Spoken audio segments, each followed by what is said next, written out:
A country very much in turmoil, Venezuela is in the midst of not only an economic crisis, but also a political one. This week, Venezuela's opposition delivered nearly 2 million signatures to the election authority. The Democratic Unity Coalition is trying to force a recall referendum against President Nicolas Maduro. It only needed about 200,000 signatures to trigger that recall process. There are several more steps before it can actually happen, and Maduro swears he will not be forced out before his term expires. That will happen in 2019. He accuses the opposition of a coup. One of the many issues Venezuela is facing is unemployment. When President Hugo Chavez died in 2013, the unemployment rate was less than 8%. Today, it's 14%. And the International Monetary Fund forecasts that by 2020, the unemployment rate will have soared up to 28%. Violent crime running rampant, food and medicine in short supply, resources also running dry. Electricity is now being rationed, forcing many businesses to work reduced hours. CCTV's Stephen Gibbs has insight from one of Venezuela's main industrial cities, Puerto Ordaz. It's Venezuela's only planned city.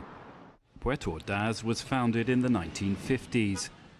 The idea then was to harness the abundant and cheap hydroelectric potential on its doorstep and develop steel and other industries so Venezuela would become less dependent on oil. Now that dream is ending. Puerto Ordaz, like most of Venezuela, is running out of power. There isn't enough water in the reservoirs, and the government, already struggling with the world's steepest recession, has failed to prepare. We went for a drive around the city at night. We soon came across this small protest. These people have had no electricity in their homes for 3 days. In a rich country, which Venezuela was, and in a state with material wealth like Guyana, here we are with nothing. Many complain that the food they struggle to buy has just been ruined in the searing heat.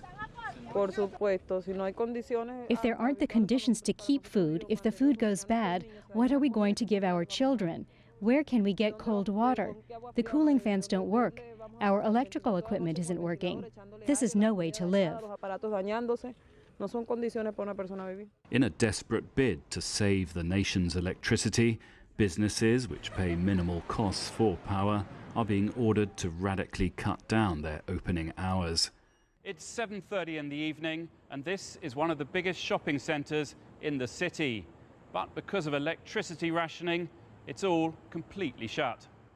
And that's bad news for these young employees of a coffee shop.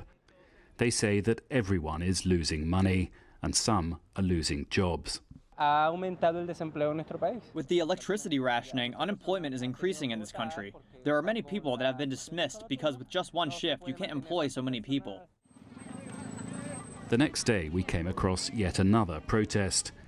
Everyone here lives in free public housing provided by Venezuela's flagship social program, Misión Vivienda.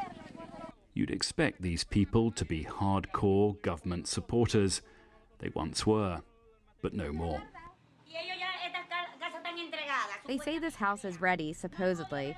I can't install the basin because they haven't given us any materials, no tiles or anything. I'm with the government, but not with the problems they left us. All here complained that power to their homes is intermittent, and what's worse, they haven't had any running water for 2 years. This field serves as a public latrine. The money that they set aside for electricity and water, they stole it. President Maduro says the electricity rationing is temporary and that he should not be blamed for a problem that's largely caused by the weather. But this is a government that's long promised to be the provider to its people. It's broken that promise, and plenty here feel desperately let down. Stephen Gibbs, CCTV, Puerto Ordaz, Venezuela.